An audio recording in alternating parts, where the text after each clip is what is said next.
White college grads' distaste for Trump hurt GOP in 2017.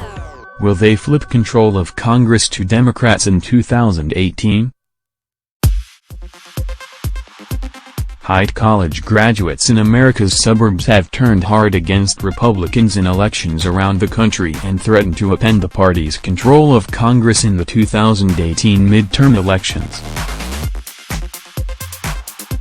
Put off by Donald Trump's presidency, they have been shunning Republicans in congressional and state legislative contests.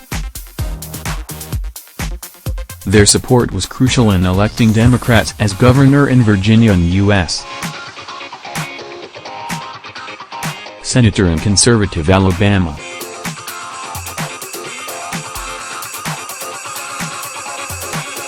Republican hopes for keeping control of the U.S.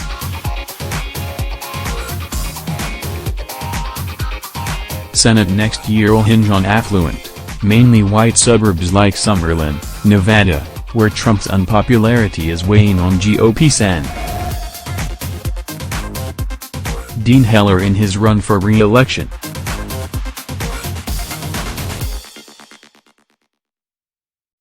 It's an open question whether the Republican Party encumbered by Trump's often racially charged cultural appeals to blue-collar voters has repelled well-educated whites for the long term.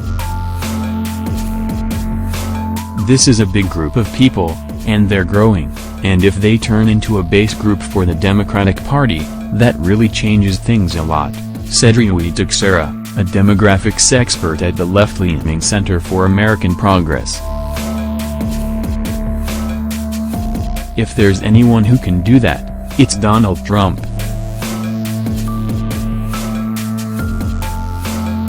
For now, the Trump backlash is endangering House Republican incumbents in well-off suburban districts nationwide, including more than a half dozen in Southern California.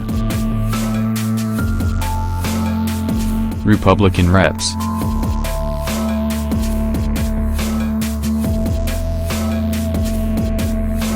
Dana Rahabacher of Costa Mesa and Daralissa Vista are two of the Democrats' top targets for 2018.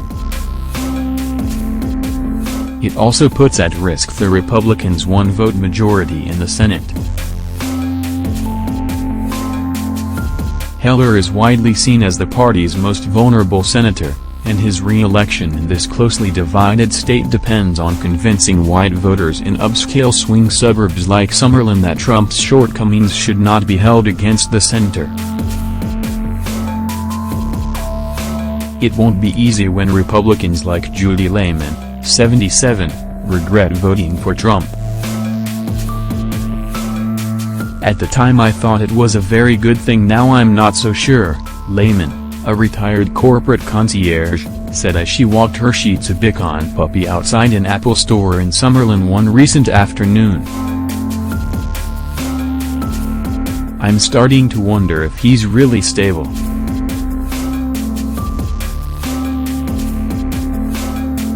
Befitting the boom and bust economy of Las Vegas, Summerlin, named after the grandmother of aviation mogul Howard Hughes, is a place of explosive population growth.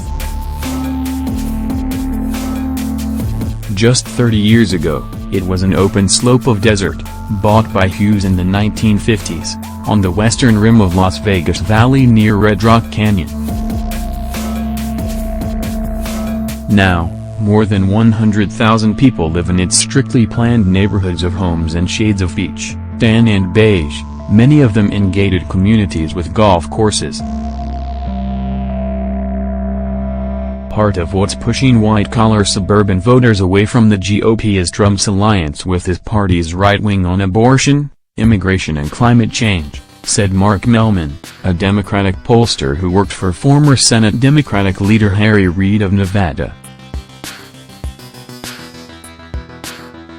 The Republicans have become an anti-science, anti-fact, anti-immigrant, anti-cosmopolitan party, and that is just very unappealing to college-educated voters, Mellman said. Republicans have also positioned themselves, he said, as anti-diversity in an era when college-educated whites have largely welcomed civil rights advances for women, racial minorities and LGBTQ Americans. "I'm pushed away by the anti-gay, white nationalist side," said Shayna Smith, a 30-year-old nurse who lives in Summerlin. "My generation is a little more open.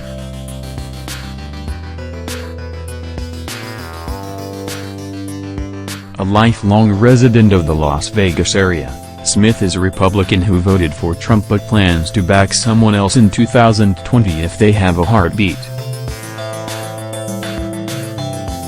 The Senate race is shaping up as an epic test of Heller's agility. His GOP primary rival, businessman Danny Tarkanian, is a staunch Trump man pressuring Heller to embrace the president. But the more Heller appeals to the rural Trump fans who dominate the primary, the more ammunition he provides to the Democrat in November, most likely freshman Rep. Jackie Rosen.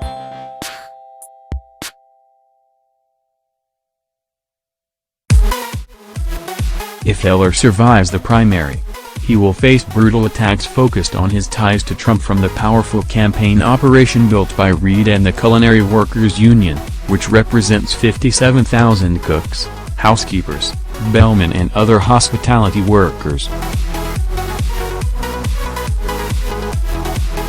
"Heller is damned if he does and damned if he doesn't every single day," said Jennifer Duffy, an election analyst at the nonpartisan Cook Political Report.